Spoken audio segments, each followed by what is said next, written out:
Nasa linya po ng ating komunikasyon via Zoom si Attorney Salvador Paulo Panelo Jr., Managing Partner po ng Panelo Law Office. Attorney, good morning po. Jade at Admar po muli ang inyong makakasama. Maraming salamat po sa inyong oras. Good morning, Jaden Admar. Maraming salamat sa pag-imbita niyo ulit. Opo, at kahapon, kung hindi ako nagkakamali, may pahayag po kayo kaugnay sa mga complaint o mga reklamo na isinampa dyan po sa Ombudsman laban po kay Vice President Sara Duterte. At kabilang po sa mga nabanggit po ninyo, itong mga nasa likod ng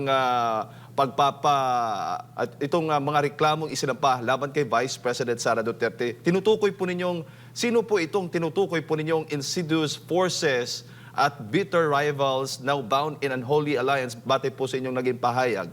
Maaari ho ba ninyong pangalanan din po itong mga individual o grupong itong nasa likod nga po nitong pagsasampa ng kaso o reklamo laban sa Vice Presidente?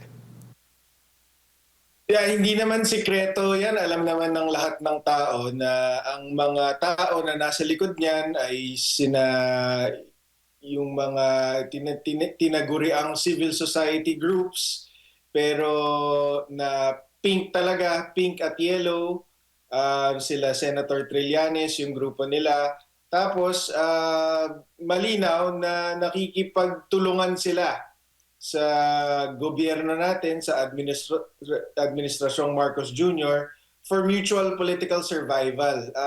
Nabanggit ko nga doon sa statement na dati magkalaban tong mga to pero hindi nila kayang tapatan ang Duterte, kaya nagsanib puwersa sila para gawin ang lahat ng makakaya nila para buwagin ang mga Duterte. So, umaga pa, Attorney, iisang grupo lamang ang nag-aalyansa ngayon, nagkakaroon ng pagsasabuatan para talagang pabagsakin ang pangalawang Pangulo ng Pilipinas. Tama yan. I'm sure hindi nila gusto yung isa't isa no? Pero kinakailangan na makipagsabuatan sila sa isa't isa dahil common ang enemy nila sa pamilyang Duterte, kaya sila nagkakaganyan. Opo. Attorney, meron ho kayong nabanggit din yung tungkol sa procedural and constitutional grounds. Maaari ho ba ninyong ipaliwanag kung aling eksaktong desisyon po ng Supreme Court ang tinutukoy po ninyo na saklaw po nitong nabanggit ko po?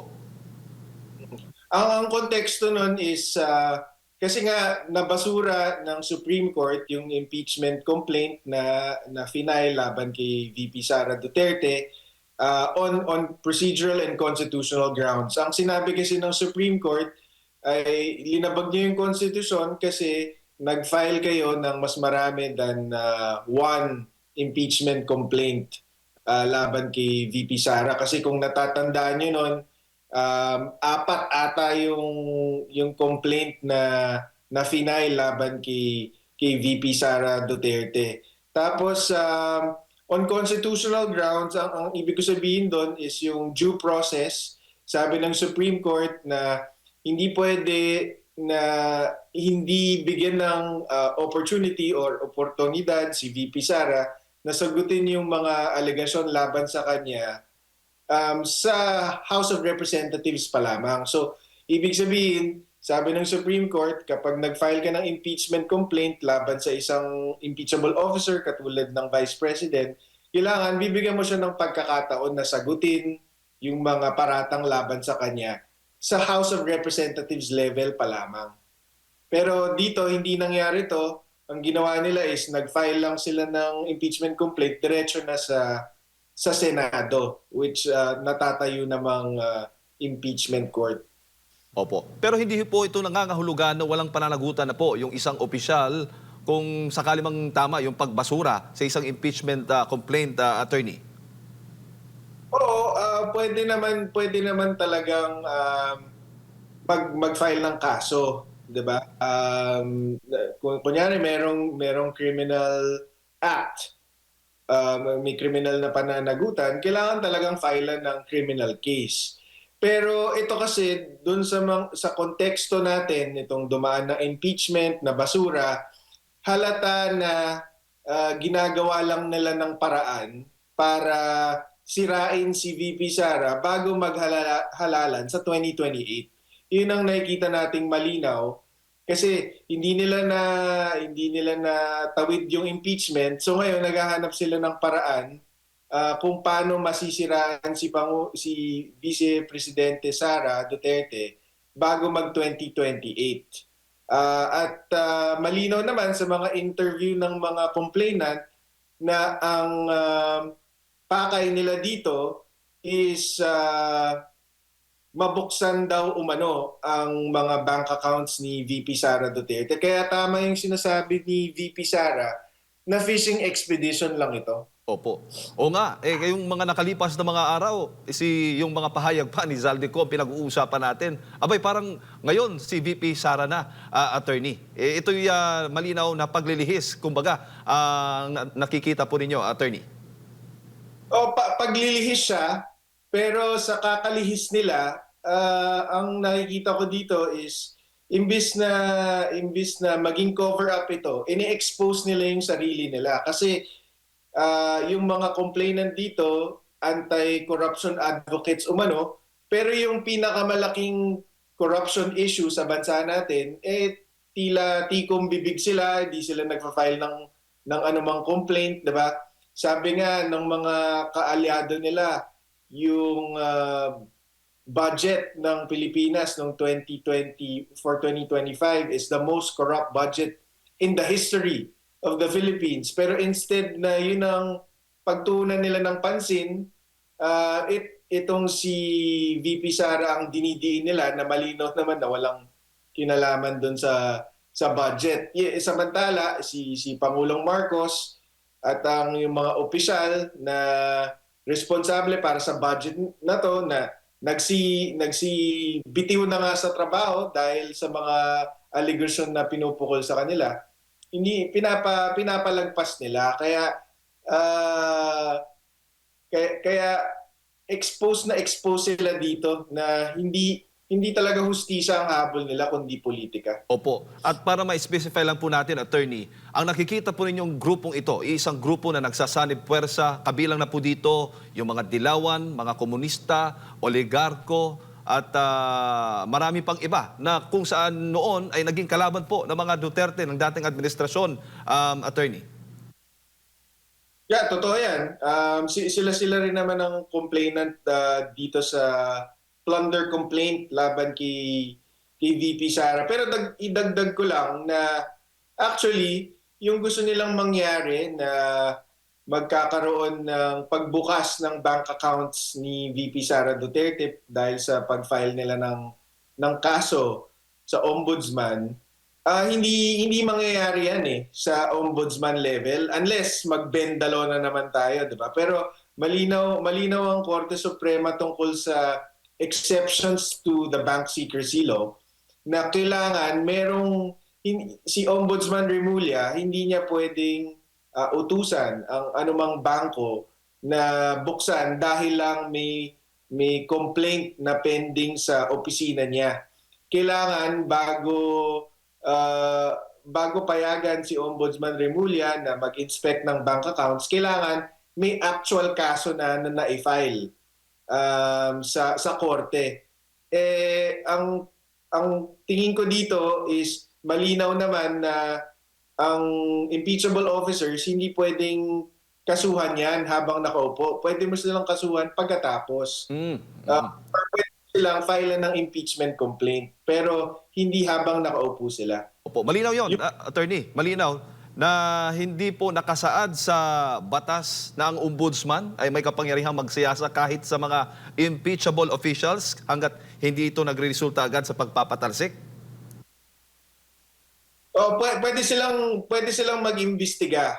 Ang pinaka pwedeng gawin na ng ombudsman pagdating sa impeachable officers is mag-refer ng impeachment complaint sa Kongreso. Yun na yung pinaka pwede nilang gawin laban sa impeachable officers. Pero doon naman specifically doon sa gusto nilang mangyari na magbukasan ng bank accounts, kailangan meron ng either kaso na na-file sa korte or meron ng impeachment complaint na nasa Senado na. So, yun lang yung dalawang situation na pwedeng may kapangyarihan si Ombudsman Remulla na magpabukas ng bank accounts. Opo. And even then, hindi pwedeng lahat ng bank accounts. Kailangan niya tukuyin kung anong bank accounts ang pabubuksan niya at bakit may hinala siya na itong bank account na to ay may linalaman na ill-gotten wealth or anuman. Opo. Sa madaling salita, attorney, ang trabaho, ang purpose ng ombudsman ay magsampa lamang ng kaso o reklamo laban sa isang impeachable officer. At wala siyang kapangyarihan na magtanggal, magpahinto o magsuspende ng isang public official o impeachable official tulad po ni Vice President Sara Duterte? Yung gano'n, tama yung sinabi mo. Hanggang pagpapa-refer lang siya ng impeachment complaint or mag-file ng kaso. Pero yun nga yung pag-file ng kaso, tingin ko hindi pwede yan kasi impeachable officer nga yan eh. Pwede lang matanggal yung official na yan by filing an impeachment complaint. Opo, at yung Kongreso lamang ngayon na dahil doon sa House na nakita natin nung mga nakaraan na impeach na po siya ng House. Ang Senado ngayon yung nakatoka pero may pending cases pa tungkol po doon sa impeachment case ni VP Sara doon sa Supreme Court. Na yan pong inihintay po natin, yung motion for reconsideration kung hindi ako nagkakamali, attorney. Tama yan. So binasura ng yung impeachment complaint ng Korte Suprema, nag-file naman ng motion for reconsideration ang House of Representatives ata. Pending pa yan sa ngayon, pero kung tutusin, pwede silang mag-file ulit. Sabi kasi ng Korte Suprema, nag-start yung bilang ng 1-year period noong February 2025. So, pwede na sila ulit mag-file sa February 2025 naman. Opo. 2026. Oh. So nabanggit din po ninyo, attorney, na clearly partisan yung ombudsman natin ngayon. Tama ho ba? Tama. Kaya din, alam mo, normally, hindi mo naman, karapatan naman ng bawat mamamayan, bawat Pilipino na magsampa ng reklamo. 'Di ba? So hindi naman dapat yan kinikriticize or pinupuna na bakit ka nagfa-file. Karapatan yun ng bawat Pilipino eh. Pero yung konteksto kasi na sinubukan yung impeachment, hindi kayo nakalusot. Tapos meron tayong malaking skandalo sa flood control. Pero ang pilit dinidiin nyo si VP Sara. 'Di ba? Tapos ifa-file mo siya sa isang opisina na clearly partisan, meaning may pinapanigan. Buti sana kung pinakita ni Ombudsman Remulla bilang DOJ Secretary na patas siya, pero hindi nga po eh. 'Di ba? At saka inamin niya mismo na okay sa kanya na mag-bend the law. 'Di ba? So, kaya nakakabahala at hindi lang nakakabahala at saka hindi na rin nakapagtataka na yun ang sumunod na hakbang nila kasi nga gusto nila gawin ng lahat para matanggal si VP Sara sa 2028 elections. Opo. Hindi po ba nakasasama po yun sa imahe po o tiwala ng publiko sa isang institusyon tulad po ng ombudsman kapag nakitang ito ay partisanship pala itong institusyon na ito at walang due process, kumbaga? Kasi dapat independent ang ombudsman eh. Kaya nga siya, ang ombudsman, impeachable officer din siya. Hindi siya pwedeng tanggalin lang ng Pangulo bilang appointing authority. Pag na-appoint na yung ombudsman, para matanggal siya, kailangan ma-impeach din siya. So independent office yan, may sariling budget yan, hindi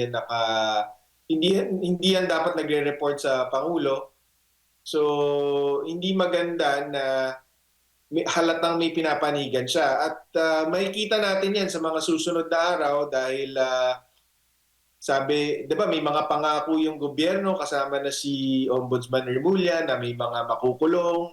may mga kakasuhan, pero kung hindi makakasuhan yung mga kaalyado ng Pangulo na malapit pa rin sa kanya hanggang ngayon, katulad ni Speaker Martin Romualdez, ng malakas na kaso, hindi yung gross negligence na sinasabi ni Ombudsman Remulla, makikita na talagang may pinapanigan siya, may kinakampihan siya, may pinagtatakpan siya.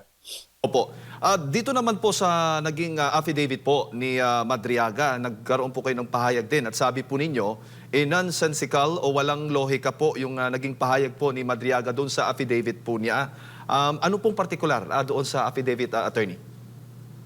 Well, yung pinaka una kong nakita siguro dito is yung na bumuo daw siya ng grupo sa utos ni VP Sara para suportahan ang kampanya niya sa pagkapangulo. 'Di ba? Alam naman natin at may personal knowledge ang pamilya namin na ayaw talagang tumakbo ni VP Sara noong 2022 bilang pangulo. In fact, kahit nga vice presidente nung una ayaw niya eh. So doon pa lang alam mo nang nagsisinungaling itong si Madriaga. Opo. At may mga naihain na ba kayong counter affidavit din po o formal na reklamo ng perjury laban po kay Madriaga, attorney? Or may plano po kayong ganun, sasampang kaso laban po sa kanya?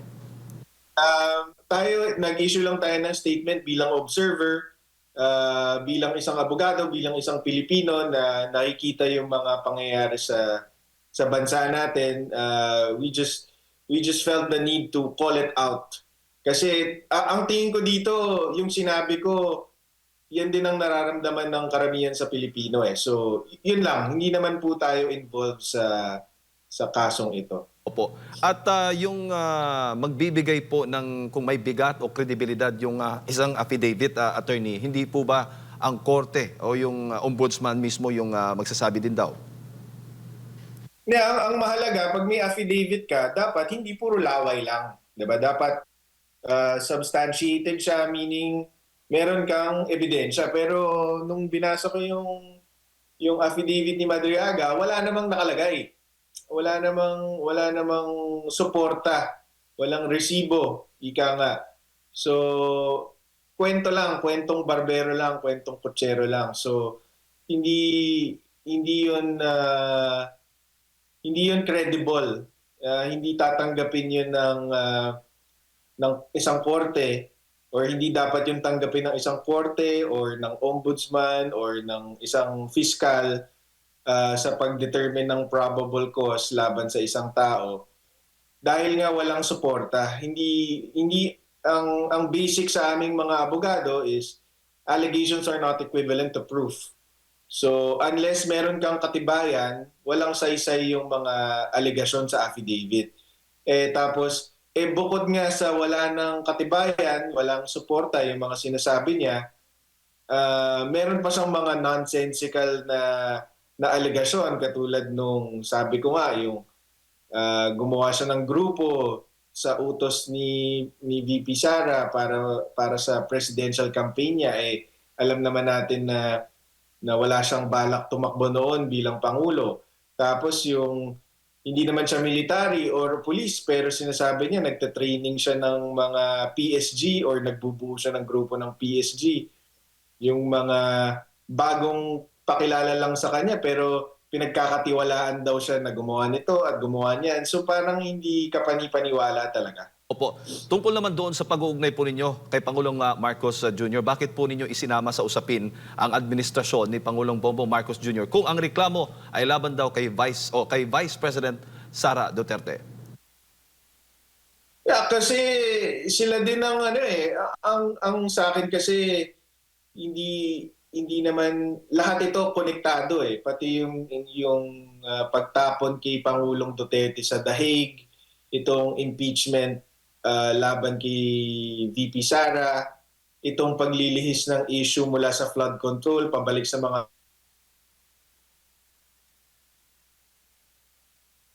hintulot ng Pangulo. 'Di ba? Kasi yung kunyari pagtapon kay Pangulong Duterte sa ICC, syempre gagalaw lang yung mga cabinet secretary niya, si DOJ Secretary Remulla noon, si DILG Secretary John Vic Remulla, si naging PNP chief si General Torre. Hindi naman yan gagalaw ng walang go signal ni Pangulo.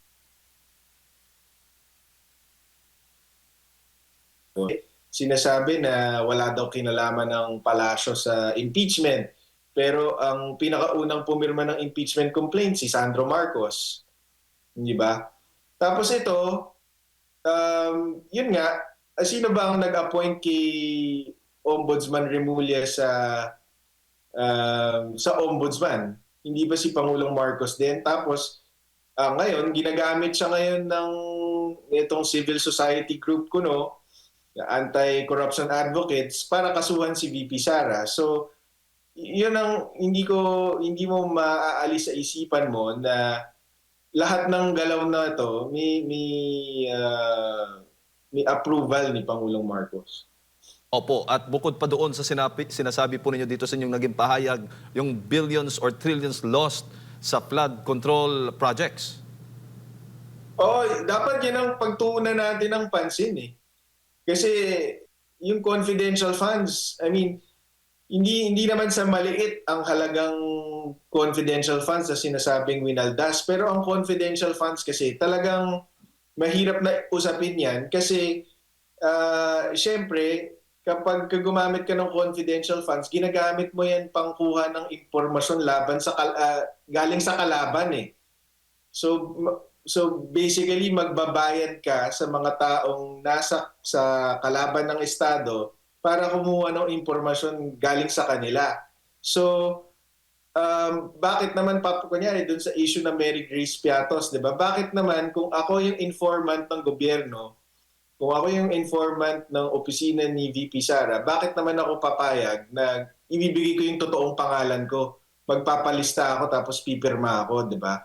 So, ganun lang ka-basic yun eh. Pero ginawa nila, wineponize nila, ginawa nilang issue laban kay VP Sara. So, hindi siya malakas na kaso, pero paulit-ulit sila para siraan si VP Sara Duterte. Pero itong flood control, mas malaking issue to kasi yun nga, billion if not trillion na ang nawala dito.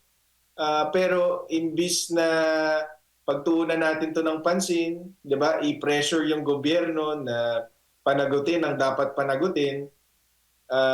Wala, hinayaan na lang ang ICI na clearly wala namang pangil, walang kapangyarihan. Tapos mapupunta rin kay Ombudsman Remulla na nakita na nga natin hindi siya patas. Po. At itong nabanggit din po ninyong unassailable path to the presidency, ang landas po ni Vice President Sara Duterte sa pagkapangulo, ay masasabi po ninyong tiyak na ang kanyang pagkapanalo, attorney? Hindi naman natin sinasabing tiyak na, pero kung gugustuhin niyang tumakbo, tingin ko ang karamihan sa Pilipino siya ang napupusuan na susunod na Pangulo. Opo, opo. Bago ko lang ipasa kay partner Admar, attorney, papaano po ninyo pinag-iiba ang political persecution sa lehitimong anti-corruption investigation? Yeah, I mean, yung context kasi klaro eh. Kinompare ko nga, di ba, yung confidential funds and yung flood control. Sa akin kasi kapag kapatas ka tumingin ng facts, mag-imbestiga, makikita mo agad na yung confidential fund issue, hindi siya issue at all. Kung merong mang issue sa confidential funds is, ang issues para sa akin doon is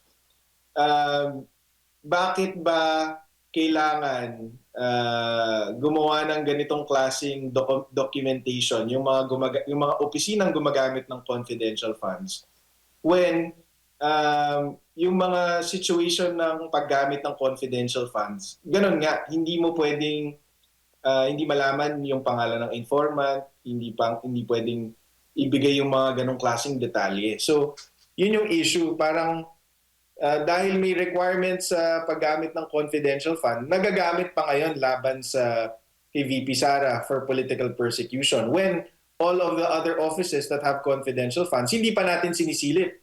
For all you know, ganun din sila magdokumento ng confidential fund use. Kaya, so, very selective yung pagtira kay VP Sara. Kasi sa lahat ng opisina na may confidential fund, siya lang tinitira. Tapos instead na mag-focus dun sa mas malaking issue ng flood control, ang pinupunan nila si VP Sara pa din. Attorney, magandang umaga. Naalala ko po, noong 2016, tatay niyo po, yung abogado, same din na issue dito, yung pag gusto nilang buksan, ito nga pong mga bank accounts ni former President, then Mayor Rodrigo Duterte po. Nakikita niyo po ba, kasi ang nag-aakusa din doon, is si dating Senador Trillanes. So nakikita niyo po ba na same script yung kanilang ginamit din po rito this time sa kanyang anak? Oo, mukhang gano'n na nga. Which medyo katakatakan din kasi alam kinakana noon, di ba? Ngayon. Pero yung grupong yan, ganyan talaga sila maglaro. Yung kahit kay Justice Corona pa noon, ang nangyari doon is pinalabas nila na malalaki yung mga deposito or yung mga laman ng bank accounts ni Justice Corona, pero ang totoo doon, ang ginawa nila doon is yung pagpasok at paglabas ng pera sa bank account ni Justice Corona, inad nila lahat. Yung labas at pasok, inad nila lahat. Instead na pag pumasok, mababawasan paglalabas, ginawa nila, inad nila lahat. Kaya lumobo tuloy yung amounts. Kaya nagmukha tuloy na may tinatago si Justice Corona or may ninakaw siya o anuman.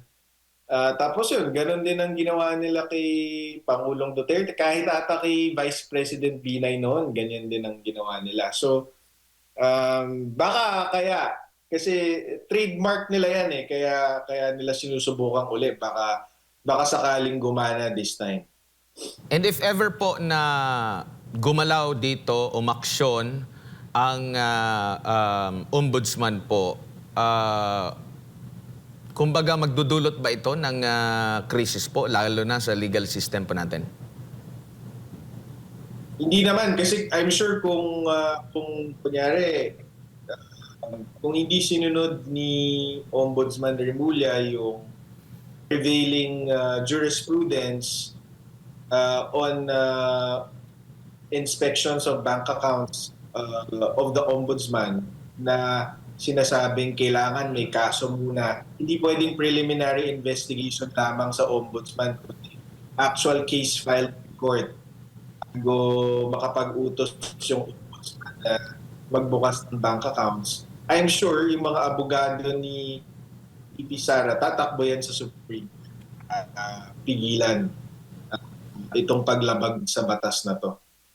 Opo. Sa nakikita nyo po ba, meron kayong nakikita bang double standard sa pag-appreciate po, lalo na sa ating gobyerno, lalo na sa mga kritiko ng dating administrasyon, doon sa pag-appreciate sa pahayag ni Madriaga naman at nitong si dating Congressman Zaldico po, attorney, kasi kapwa sila naglahad ng may mga revelasyon dito sa panig po ni Congressman Zaldico. Meron siyang mga ipinapakitang mga resibo, and in fact, siya rin po yung pinuno dito po sa talagang nangangalaga sa pera ng taong bayan or nangangasiwa or nangunguna sa pagbabudget po, no? And kaibahan naman siguro dito kay Madriaga, meron siyang sinumpaang salaysay na yun naman yung hinihingi dito kay Congressman Zaldico. Pero yung pag-appreciate kung yung ano yung binibigyan ng bigat ngayon,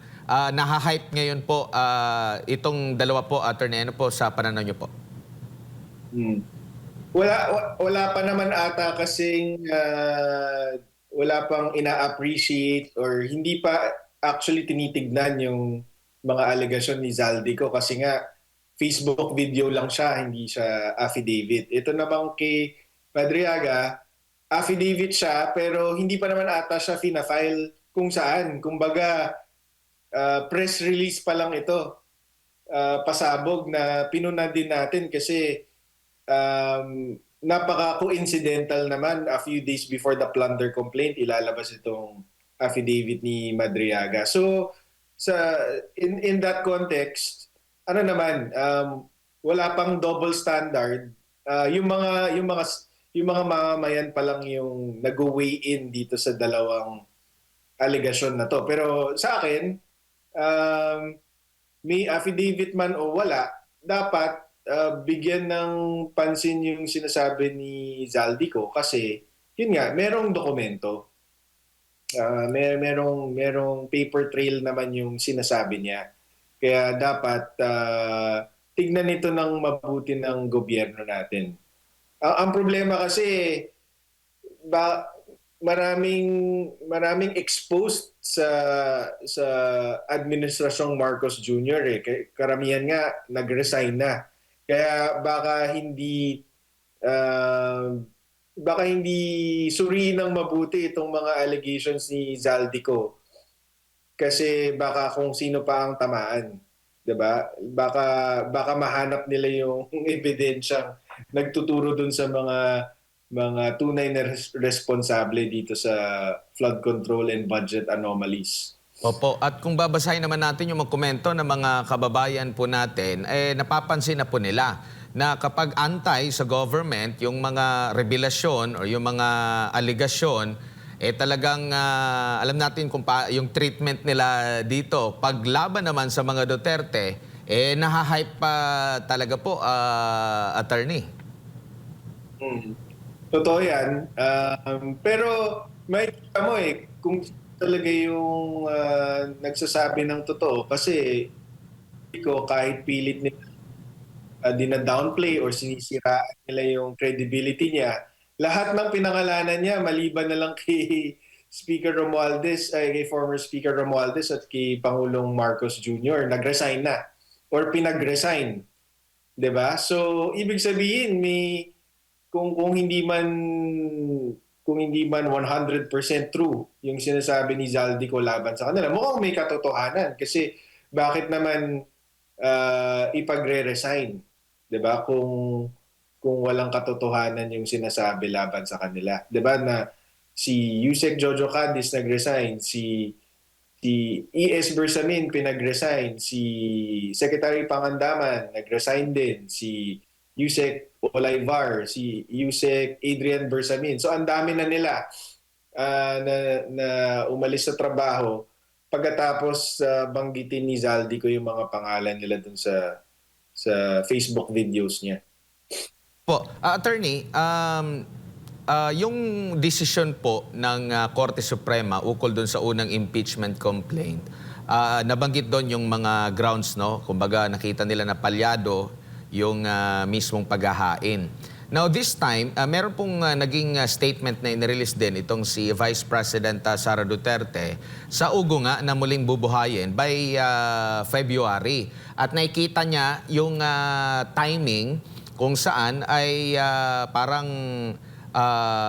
same daw noong last filing ng impeachment na may bayarang nangyayari pero inform ito sa mga budget appropriation po, no? Well, in fact, noong nakalipas po na election or bago pa yung election, yung mismong kampanyahan pa, marami na pong mga nagpapaliwanag na mga kongresista kung bakit sila pumirma doon sa impeachment complaint laban dito kay Vice President Sara Duterte na sinasabi nila kung hindi sila pipirma, wala silang budget, wala silang makukuhang budget appropriation, which is nabanggit nga sa recent na pahayag po ni Vice President Sara Duterte. Sa tingin nyo po, hindi ito na-tackle din ng Korte Suprema sa grounds, no? Pero sa tingin nyo po, magiging palyado po ba yung isang impeachment pag sakaling totoo man itong mga nababanggit nga na kapalit ng perma yung budget appropriation or hindi pinag-aralan talaga ng gusto ng pumirmang kongresista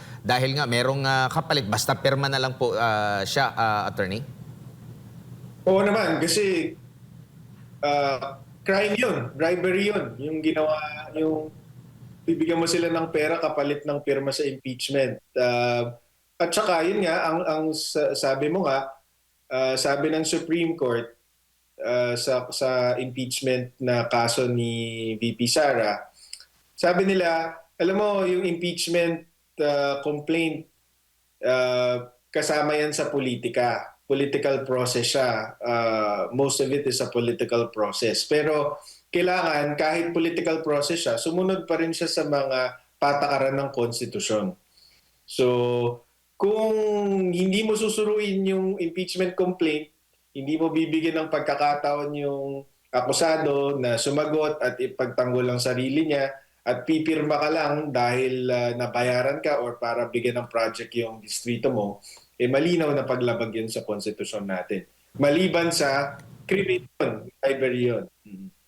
Opo, may tuturing bang main conditioning itong mga nangyayari ngayon po bago pa man yung mismong impeachment attorney? Kasi kung maalala natin, nung una pang impeachment, parang may ganito din ng mga akusasyon na pinalutang muna bago yung mismong paghahain po ng impeachment. Kaya nga medyo nagkakagulo sila dahil ang dami pong mga impeachment complaint na kanila pong naisampa last time. Yeah, mukhang gano'n naman talagang modus operandi nila bago mag-file ng impeachment. Araw-arawin nila si VP Sara. Tapos, tsaka nila i-file yung impeachment complaint para maka-gather ng suporta. Pero hindi na bago to sa mga Pilipino eh. Alam na nila yung nangyayari. Hindi na sila magpapaloko sa mga ganitong style. Nasubukan na ng Pilipinas yung style ng pamamalakad noon under kay President Noynoy Aquino, tapos ngayon kay Pangulong Marcos Jr. So alam na nila kung sino yung tunay na nagsisilbi sa bayan at sino yung nagpapanggap lang. So hindi dito makakaapekto doon sa mga sumusuporta kay VP Sara. Opo, and tingin mo nakalimutan ng taong bayan itong issue po ng korupsyon na hindi lang bilyon, trilyong piso na po yung pinag-uusapan po dito. Isama na natin yung medyo hindi rin ma-reconcile pa na pagbabudget for 2026 lalo na po dito sa DPWH po, attorney. Hindi makakalimutan ng tao. Napakalaking issue nito. At lahat tayo kasi nagbabayad ng buwis So lahat tayo meron tayong interest dito sa flood control. At syempre lahat tayo gumagamit ng kalsada, lahat tayo naapektuhan kapag umuulan. So tingin ko kahit hindi i-cover ng media itong mga investigasyon kuno sa flood control project, kada ulan maalala ng tao na merong malaking issue at wala pang nananagot. Wala pang big fish na nananagot. Opo. At ito ba'y patunay na insecure talaga po yung mga kalaban po ng mga Duterte? Ramdam nila na medyo mababa na yung kanilang image po pagdating po dito sa politika po, attorney, dahil po sa mga naging ganap. Kaya ganito kadesperado yung kanilang galawan? I think si Senator Trillanes na mismo nagsabi na kailangan, diretsahan niya lang sinabi na join forces ang Marcos supporters or Marcos allies with the Pinks, with the left, and with civil society para matalo ang mga Duterte sa 2028. So, gano'n na nga ang nangyayari. Since 2024 pa or baka even earlier than that nung sinimulan nila yung confidential fund issue kay VP Sara, ganun na yung ginagawa nila. Kasi alam nila, hindi nila matatalo si VP Sara sa patas na eleksyon. Opo, huling topic ko lang po, attorney, balikan ko lang po yung naging desisyon po ng Korte Suprema doon sa PhilHealth fund. Ano po sa tingin nyo ang susunod pang dapat na hakbang? Kumbaga hanggang doon na lang ba nagtatapos na isole ang pera at meron pang debate kung restore ba, return o restore ang dapat gawin, attorney? Oh, ayan ata inaaral pa kung magpa-file ng motion for reconsideration ng gobyerno. Parang hindi ko sure kung tama ba yung nabasa ko na hindi na magpa-file ng motion for reconsideration ng gobyerno. Pero hindi pa final yan eh. Tapos dun sa usapin naman na return versus restore, um, tamang pag-usapan yan kasi nga saan manggagaling yung 60 billion? Baka naman ang panggagalingan yan buwis din ng tao binayaran na namin yan with the contributions sa PhilHealth. So parang doble ang bayad para sa 60 billion na ito. Pero hindi ko alam kung ikaw yung nag-interview sa akin last week. Ang sabi ko dito is dapat yung Supreme Court merong ganitong question about return versus restore kasi higit na 1 taon inabot yung Supreme Court bago magdesisyon sa kasong ito. So ang sinasabi ko dito, sana kung mas mabilis lang yung aksyon ng Supreme Court, edi sana walang question na paano na yung 60 billion na gastos na. 'Di ba? Kasi nung nag-file yung ang pinakaunang grupo na nag-file ng kaso laban doon sa PhilHealth fund transfer is sila former Senator Coco Pimentel. Nag-file sila August 2024 pa. Tapos nung nag-file sila noong August 24, meron pang 2 tranche na natitira na ita-transfer sa gobyerno, isang 30 billion, isang 29 billion. So, yung 30 billion, October 2024 yun October 2024 yun naka-schedule na matransfer sa National Treasury natin. 29.9 billion naman sa November 2024. Pero anong nangyari? Yung Supreme Court, naglabas lang sila ng TRO pagkatapos na matransfer yung unang 30 billion. Kaya ang napigilan lang ng TRO na inisyu ng Supreme Court is itong 29.9 billion na third tranche, hindi siya nalipat sa gobyerno. So, sayang kasi kung umaksyon lang agad yung Supreme Court, edi sana pati yung 30 billion hindi na nalipat. Tapos kahit man nalipat, kung umaksyon sila agad, edi sana hindi nagastos yung pera.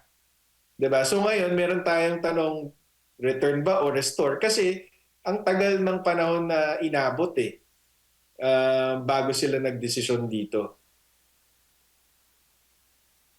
Right. Attorney, siguro huling mensahe po ninyo para sa mga kababayan po natin nanonood po sa mga oras na ito. Oh, sabi nga ni VP Sara, maging mapanuri tayo, huwag tayong magpapaniwala sa mga paninira laban sa kanya at laban sa pamilyang Duterte kasi halatang halata naman yung mga pakay ng mga to.